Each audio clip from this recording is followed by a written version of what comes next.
Testing, testing.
All right, gentlemen.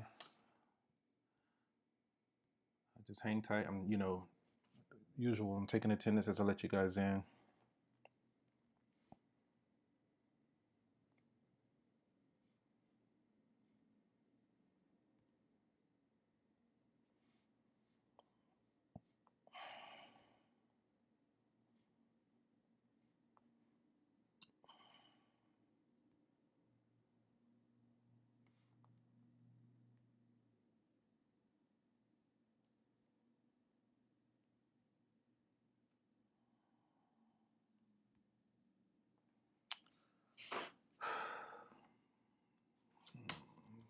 So it seems like maybe it's my Zoom. My Zoom might be doing a hissy fit. All right, I'm gonna have to Okay, seems like it's working now. Let's see. I think I got him already.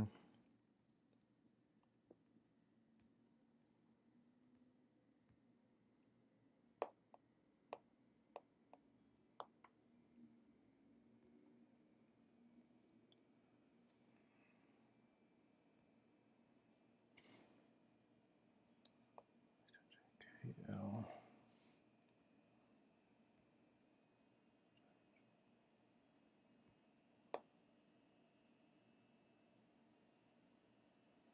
Man, we got a packed house today, but that's a good thing. That's a good thing that we're at least here and present and accounted for. We're just about ready. Let me see. There it is.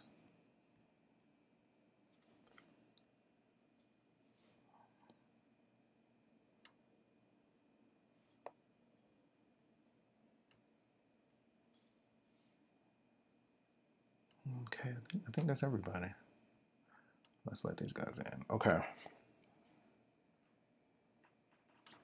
Yeah. Okay. Okay. Let me see. So, as far as morning announcements, welcome. Okay. So this is the end of week 7, right? So, we're approaching the halfway point, right? The point of no return, right? No, but I mean, you come this far. You didn't come this far to just make it this far, right? So you made it. You've come this far to go all the way. So we're at the end of week 7. So what that means is that we have exam 2 next week. Okay. I'll make a scheduling wizard so that people can choose time slots momentarily. So for exam 2, it's pretty much going to be the exact same as exam 1. I just want to include an oral component. And for the oral component, what I need from you all, I just need to be able to see your face. You don't have to dress up or anything like that. I just need to be able to see your face. I'm going to show my iPad screen like I'm doing now, and you basically tell me what to write. Can you guys hear me? Let me see. Oops, didn't mean to do that.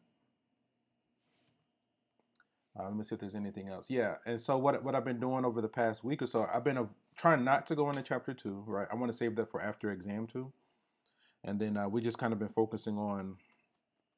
Lately, we've been focusing on finding potential questions that could show up on the exam that were not necessarily assigned in the homework. Okay, I got one brother. Let me check the chat. let's see. Ah, I keep pressing the wrong thing. I think it's like chat like this. Yeah. So exam two and the midterm are the same thing, and yeah, it should be available next Wednesday, right? So I usually schedule something like that. It's usually starts on Wednesdays. It's available like I usually do like Wednesday mornings, probably like Wednesday night, like at midnight, something like that. And then, but it's going to be due the following Monday at 9 a.m. All right. It's just exam two, and again, you have to schedule a Zoom session with me to do your oral component. Okay. So yeah, I'll make some I'll do some scheduling for that kind of stuff. Okay. Let's see. Okay, so aside from that, I can't. Again, I'm going to go ahead and suppress my audio. If you have questions or concerns, oh, also if you've emailed me and I haven't replied, just ask me during class. Like again, when I'm not with you guys, I'm ripping and running the streets so that I can eat. But yeah, just ask me during class. Like if you have a question about something and you haven't been able to resolve it, just ask me during class. Okay, let's hop over. So let's continue working on Pearson. Okay, I think you guys can see this. It looks good. Okay. Okay, so the other brother.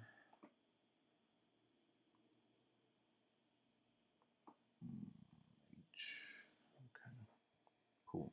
Okay. So this is assignment I just made that had basically all the questions from section 1.4 to 1.6 that could show up on your exam, right? Because for the homework, I don't want to assign all the questions because that's going to be just too much work for like no reason, right? So I think I assigned a reasonable amount of work. But so what this is, these are questions that could show up on the exam that may not have necessarily been assigned in your homework, right? So we're trying to go back and see, can we find some of those? And I feel like it's a good review. Hopefully you've been able to take advantage of the setup, as far as the extra time that we have. Um, yeah, okay. So let's see, we're asked to graph this using techniques of shifting, compressing, stretching, reflecting, and starting with the basic graph, right? So this one is concerning transformations, right? So looking at this h of x here in the upper left-hand corner, first question is like, what's the parent function of the basic function? All right, is this like identity function? Is this a squaring function, cubing function, square root function, absolute value function, greatest integer function? Which function is this, right? Hopefully you heard it, you recognized it when I shared it. So this is the absolute value function, all right? So then if we do the transformations in sequence, it looks like it should be a v that moves to the right by 2 and flips horizontally, right? But if you flip absolute value horizontally, it doesn't change the image. All right, so it's really just an absolute value. Let me think about it. We might need to change the form. Let me see if I factor out a negative. This might, and then it go to the left. Let me get the student. Now we can check this before we submit. So the thing that's going on here are like the order, right? Because of the negatives. So like for instance, if this negative were not with the x, then it would definitely just go to the right by 2, right? But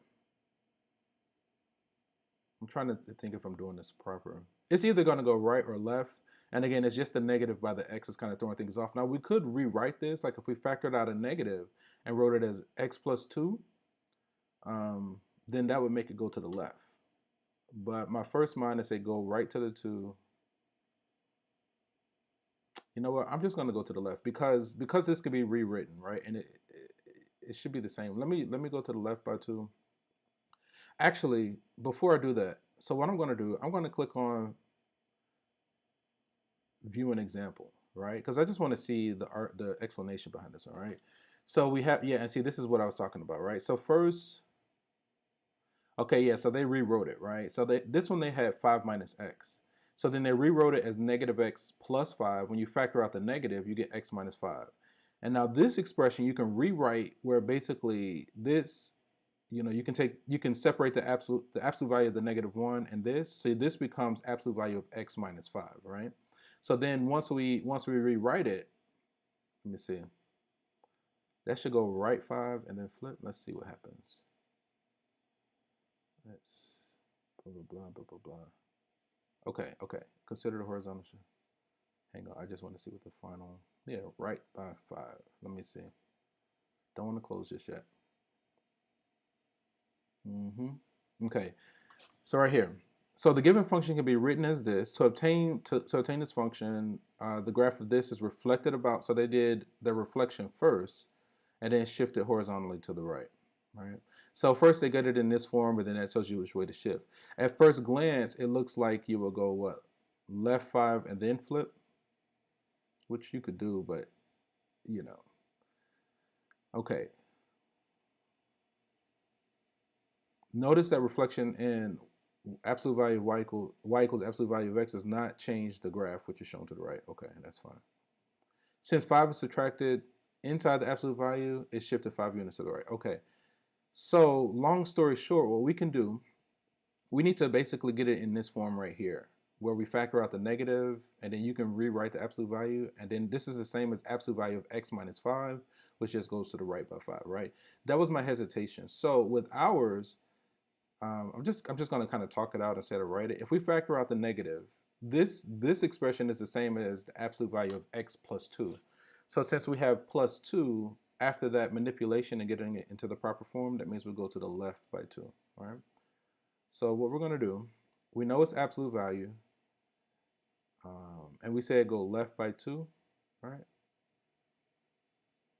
Let me get the student.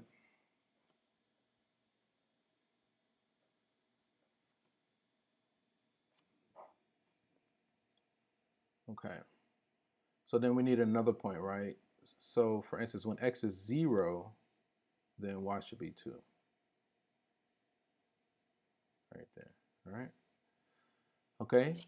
And even if we weren't sure initially, we can put it where we think it should be and then just confirm a few points, right? So for instance, when x is negative 2, y should be 0. So then if we plug negative 2 in, double negative is positive. So negative 2 plus 2 is 0, so that checks out. When x is 0, y should be 2. All right, so negative 2 minus 0 is negative 2. Absolute value of negative 2 is positive 2, so on and so on, right? So we can confirm a few points and make sure that they work. So I'm confident in this, all right? So we're going to submit this result. Okay, hopefully that was okay. That wasn't, but see, even like, okay, but notice how, if I wasn't sure, you saw what I did? I went to view an example. That's the one I recommend. That's my favorite one, is view an example, because they give backstory on the questions and they give some insight into the logic behind. It's not just about the answer. It's about, okay, how did it get it? All right. And so this is for this tool here, for this viewing example. That's why I vouch for Pearson. This one also, I mean, it's just very user friendly. Pearson is like my fave. BFS forever, right? Maybe not forever until something better comes along. Ain't no loyalty in this game. Anyway, so okay. So with this example, begin by graphing the absolute value, then use transformations, right? So this one's a lot more simple because we're not dealing with that negative on the inside. So we know we're starting with a V, and then again, my recommendation when doing multiple transformations in sequence is to work your way from the inside to the out. So this says to go what? Left 3, flip vertically, because this negative is on the outside. So we flip it vertically, and then we go up 4. So left 3, up 4, and upside down. Which one of these went left 3 and up 4? What's the difference? Okay, let's look at this one. So the vertex should have gone left 3 and up 4. That one looks promising. Okay, I'm going to let that one be, and I'm going to check this one. I think it's C though. Left 3, 1, 2, 3, up 4, 2, 4. So it's not. So D, I think D went left 4 and up 3. D did it wrong. It should go left 3 and up 4. Let's go with C and see what happens. Okay, and if I need to go into further details with any of these, just, type in the chat or if you raise your, just get my attention, and I can, whatever the opposite word of unsuppress, I can bring my audio back. Okay, so we're actually graph this again using transformations. So notice here the parent function is square root of x. Square root of x is basically the top half of a sideways problem. In general, it goes off to the right, but due to these transformations, it's going to change the form, right? So if we work our way from the inside to the out, the innermost transformation is this negative on the inside, right?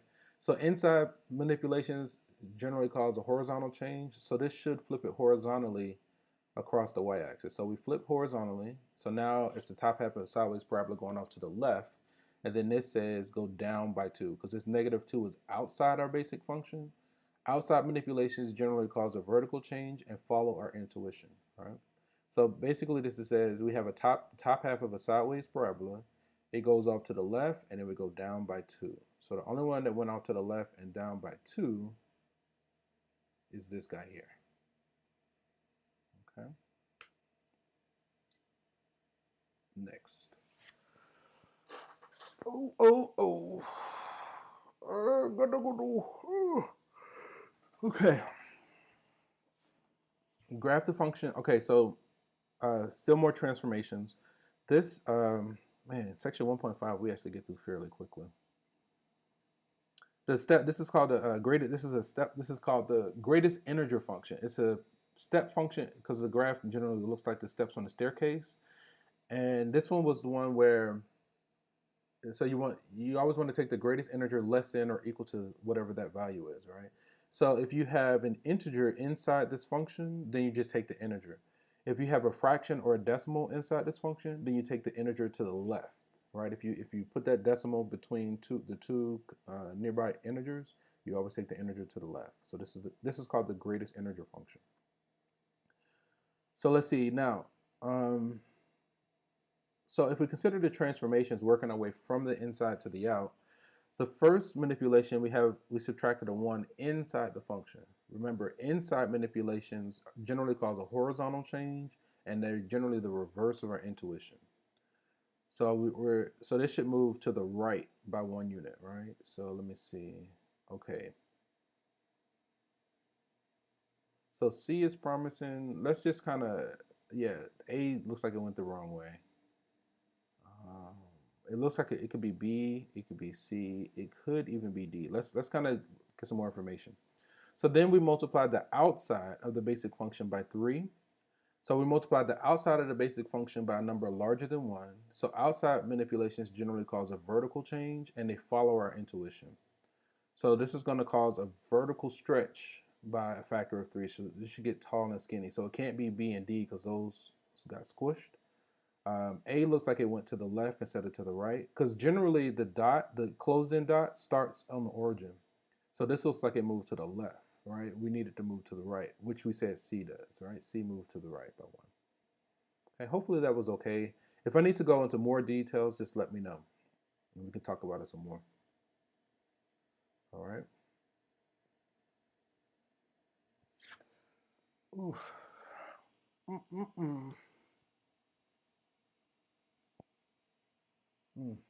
Okay. So we're asked to write a function who is the graph of this, but is shifted to the right 9 units. Okay. So no calculations here. This is just applications of the concept. So I'm still going to start with the same basic function, x to the power of 3 or x cubed. Now, if we want to go to the right, that means we're doing a horizontal manipulation. So we need to be inside the basic function. Now, to the right is usually positive 9, but again, inside manipulations are the reverse of our intuition, so it should be x minus 9. Again, so we need to subtract 9 on the inside of the basic function.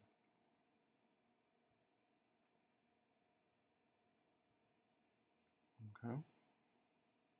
Write the function who is the graph of this, but is reflected about the x-axis. So we want to flip it vertically, so it's like the y values go from positive y to negative y.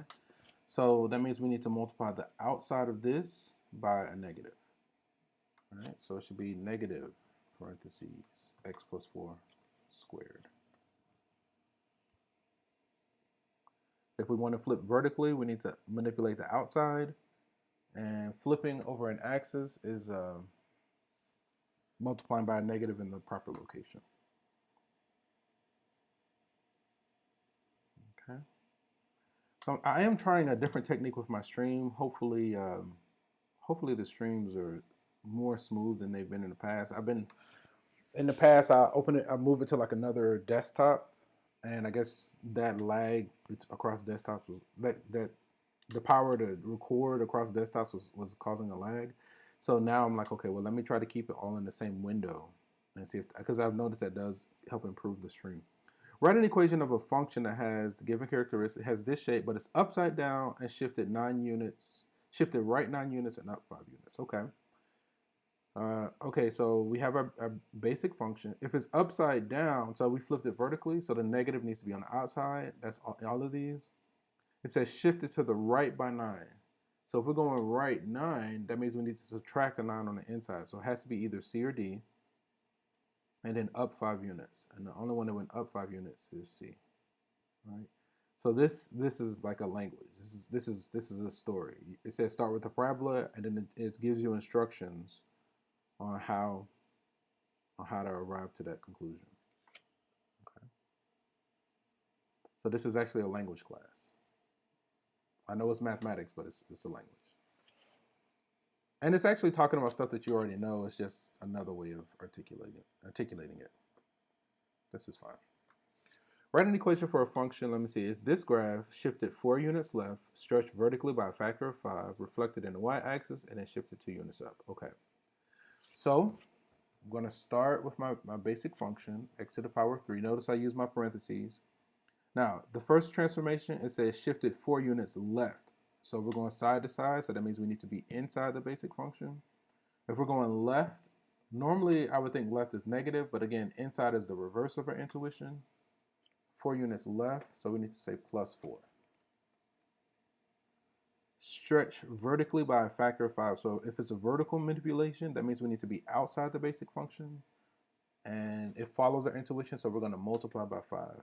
If we're reflecting in the y, so we're flipping horizontally, so the negative needs to be inside. Let me think about this.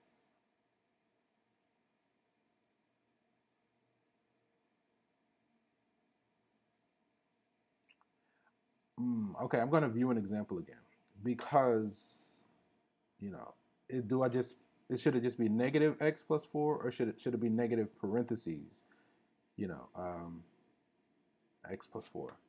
So that's the only thing. Give me a moment. Let me get the student. Come on. Uh-oh, you bugging on me? Come on. Let's see if I go like this. Yeah, let me reboot this.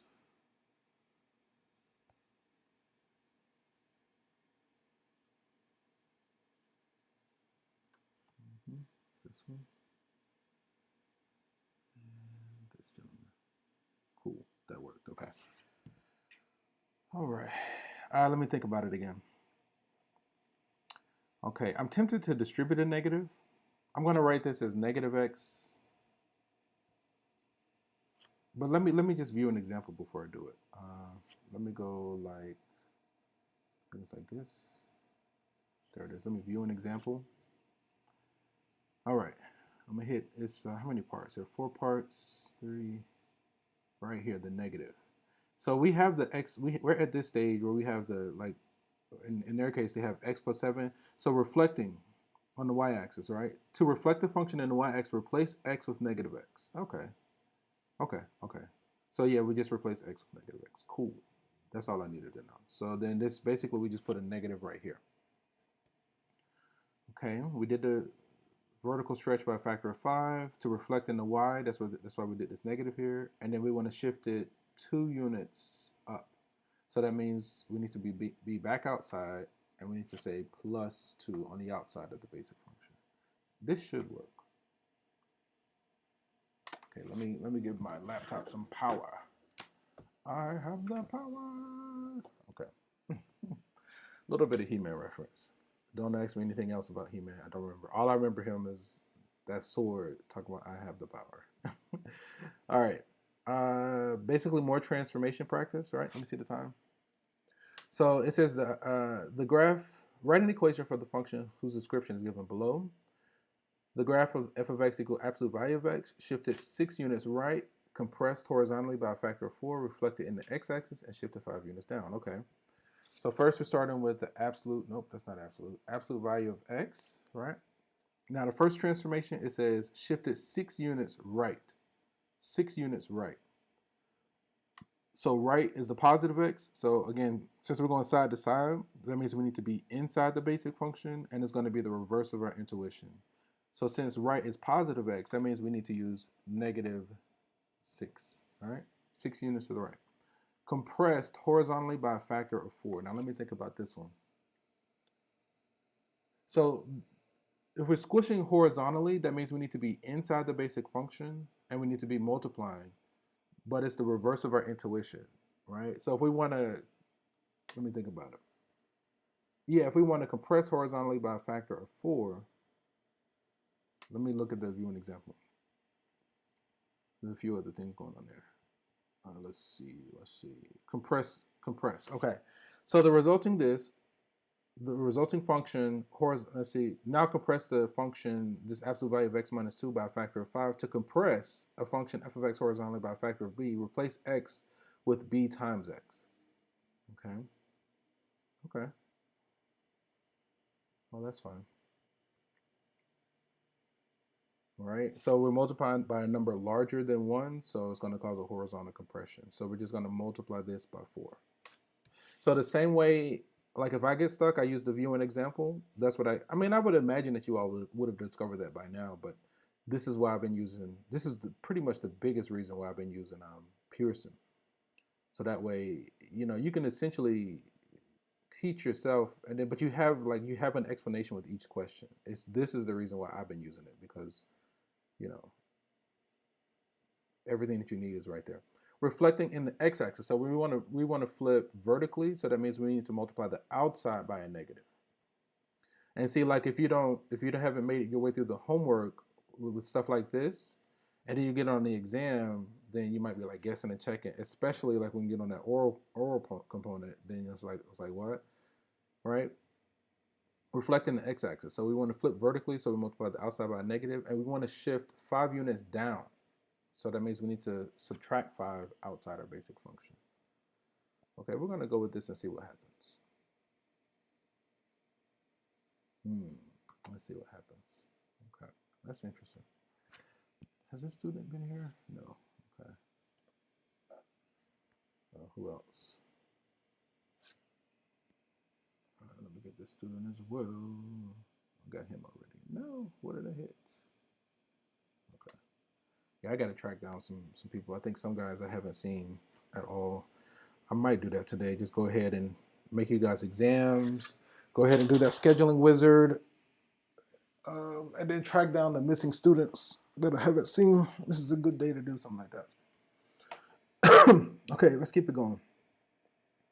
And again, if anything isn't clear, we need to go back, you know, just, okay, we got some activity in the chat. Let me see what's going on. Okay, so would it be negative? 924. You had the, Joe, go ahead. Like, which question are you talking about? I put my audio back, so if you want to like unmute yourself, you can.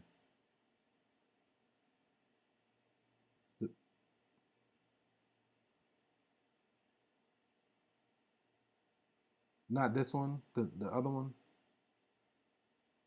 This one. So what be negative?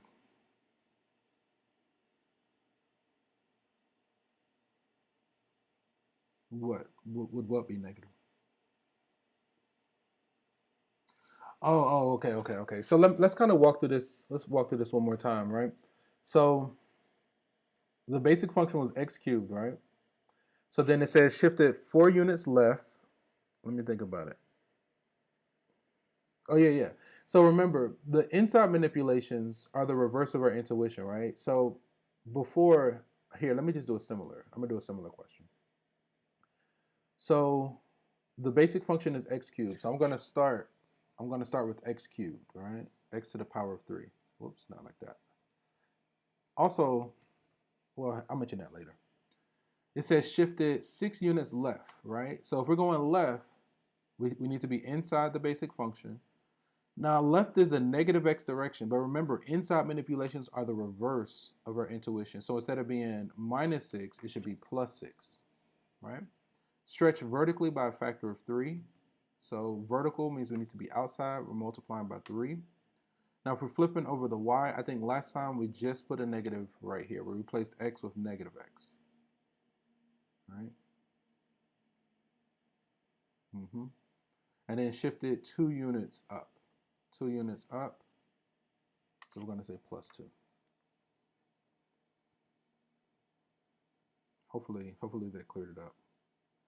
We can do another one. So again, now right here, because of this similar question technique, that's another one. Like if it's just like if you did it, you got the right answer, but it's not sinking in, you can click similar question, and it's always going to take your highest score, but you can click similar question until it kind of sinks in. Like this tool, I mean, I really enjoy it. You know, I think it's really powerful and it's empowering. I'm going to go ahead and suppress my audio. Hopefully that cleared it up. Just get my attention if it hasn't, and we can try again. Okay. So we left off here. Let me see the time. Okay. We got a solid 10 minutes, which means it's a little bit more than 10 minutes for this context. Use the graph of this to graph this function. Okay, so basically we want to this is the graph of f. We want to transform this to the graph of g. So basically we have a -1 outside the basic function. So that means we're talking about a vertical change, and it should go down by 1, right? So I'm just going to follow the center. The center should be down by 1. The only one that went down by 1 is b. If you follow the center, you can see that this is the only one that went down by 1. Okay.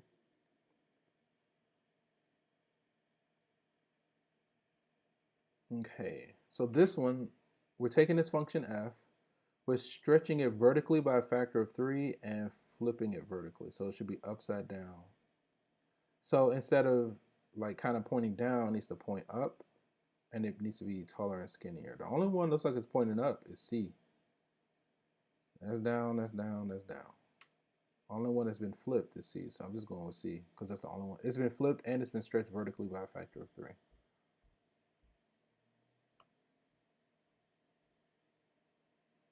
Okay.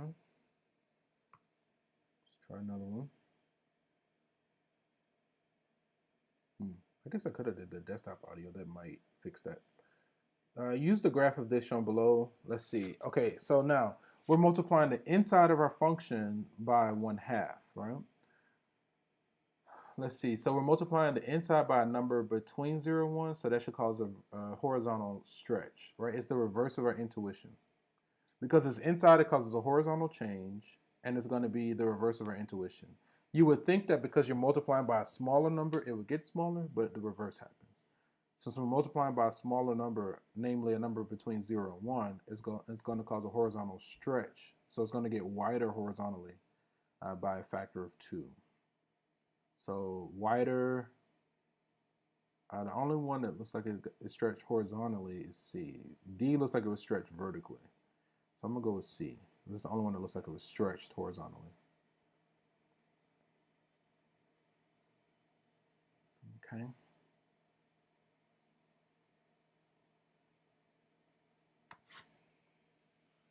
How many questions do we have altogether?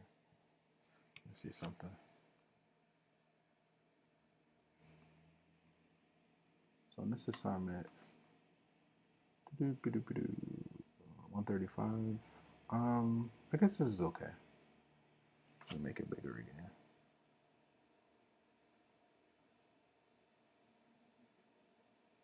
Let's go back one. Okay, so now we want to take this function f, and we only have one transformation. We subtracted a 4 inside the function, right? So again, I know it's repetitive and it's a little bit redundant, but hopefully it's sinking in. Inside changes or inside manipulations usually cause a horizontal change and is the reverse of our intuition. So it should move side to side, and the -4 should make it go to the right by 4. So if I follow the center should have gone to the right by 4. And it looks like the only one that went right by 4 is A, if you follow the center.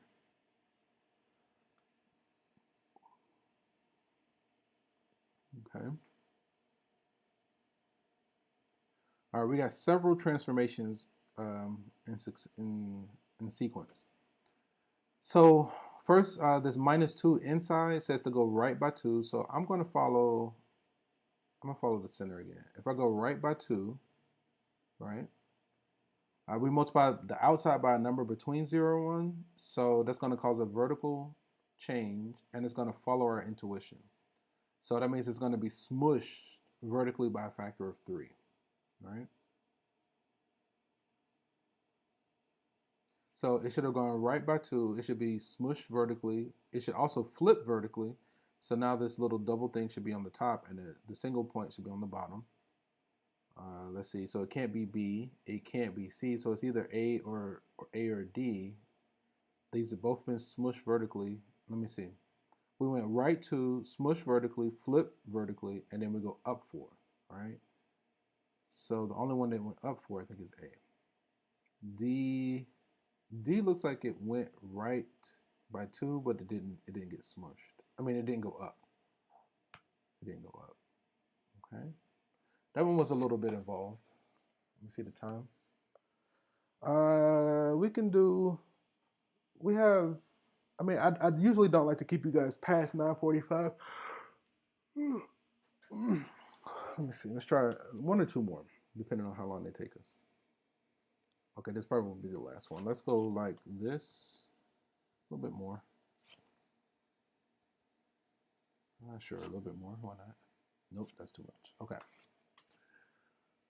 So the F be a function that associates the employee number of each ID of a corporation with his or her annual salary. So the salary is f of x.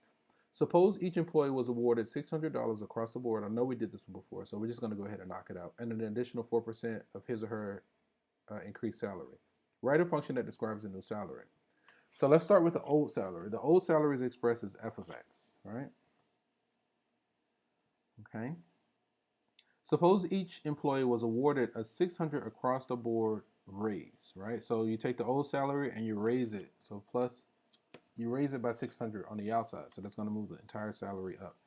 And an additional 4% of the increased salary. So we want to take this increased salary and increase it by 4%. So what we're going to do is multiply the outside of this. So notice my use of parentheses by 4%, by 0.04. We have to write 4% as a decimal. Okay. And then I'm pretty sure, yeah, we need to simplify. So basically we need to distribute the 0.04. So we need to say 0.04 times 600, 24. So is it just 24? I think it's just 24. I'm going to use my calculator real quick. 0.04 times 600 should be 24. Okay. So then if we distribute this 0.04, we should finish with plus 24. Let me get rid of this other stuff we don't need. This looks good. This is in the form slope intercept, which is y equals mx plus b. We didn't, yeah, I think this should work. Let's go with it. 7%. Okay. Sorry. Yeah, I definitely, okay. So this is 4% of that. We want to increase it by 4, so this definitely needs to be a 1. So we need to say 1.04 times 600. Okay, let's just do 1.04 times 600, 624, right? 624. Okay, I feel better about this. Okay. I think I'm gonna go ahead and stop there. Let me see. Let me see the next one. We might as well do it since we're here now. Okay. Let's go like this. Make it a little bit more visible. Okay, so at what temperature is the thermostat set during daytime hours, right? So this is a graph on the thermostat during the daytime. So for instance, if this is midnight, 6 a.m., noon, 6 p.m.? So the daytime is like it's set at 72. I'm assuming that's Fahrenheit. Yeah, Fahrenheit. So we're gonna go 72. We're just reading a chart. Okay. The thermostat is set to blank degrees overnight. So overnight is this stuff on the outside. What temperature is this? 48, 50, 51. So that's 50. I'll say 50. Man, that sounds freezing. Oh my God. I know if my thermostat goes, if it's at 75, it's sweltering. If it's at 74, it's freezing. So 50 degrees, I would be Encino Man, icy Japan. The homeowner reprograms the thermostat to TFT -7. So basically, they're lowering all the temperatures, but man, I'm trying not to say something inappropriate, but I'm like, yo, that's too cold. Reprograms the thermostat. So basically, 7 degrees colder. It's going to lower the temperature by 7 degrees.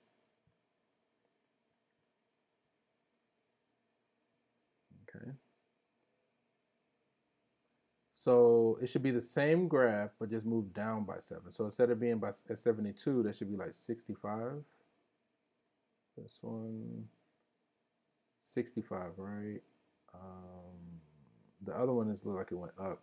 I'm gonna go with A. That's the closest one where it looks like it was lowered to 60, well, that top part was lowered to 65. The homeowner reprograms the thermostat to T plus 3, right? So that's going to move the graph, what, to the left by 3? So that's going to move it earlier by 3 hours. 3 hours earlier. Okay. So then if we move it left by 3, this little thing should be at 3. This little change in temperature should occur at 3 a.m. But the numbers should be the same. 50, I think it's this one, right? That's still 6. That's still 6. That went the wrong direction. So I'm going to go with A. Okay. All right. That brings us to within range. Okay.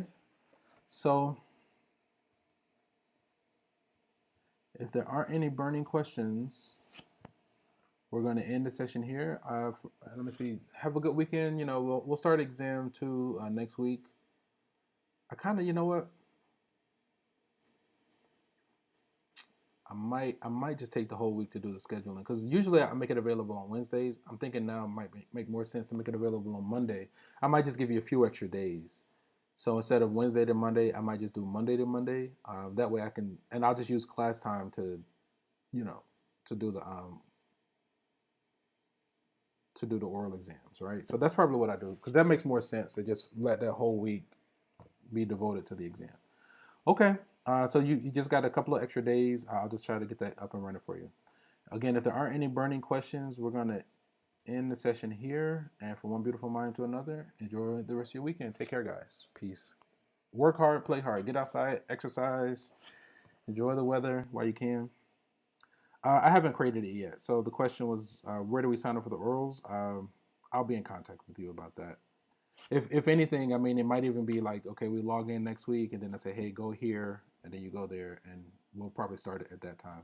But I do want to start the orals on Monday, so that we can use the whole week. Okay, guys. All right. Take care. I'll see you next week. Peace.